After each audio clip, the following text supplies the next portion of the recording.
আসসালামু আলাইকুম। Welcome to sir multimedia limited. আজকে আমরা দেখাবো কিভাবে কোনো সফটওয়্যারকে ফায়ারফক্সের সাথে ইন্টিগ্রেশন করতে হয়।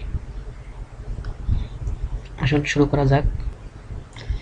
এর জন্য আমাদেরকে অ্যাডস অন ওপেন করতে হবে।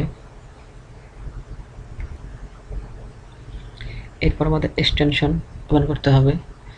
দেখুন অ্যাভাস্ট অনলাইন সিকিউরিটি ডায়াজেবল, এখানে এনেবল নামে একটি ফাংশন আছে, এটি ক্লিক করব। রিস্টার্ট নাও,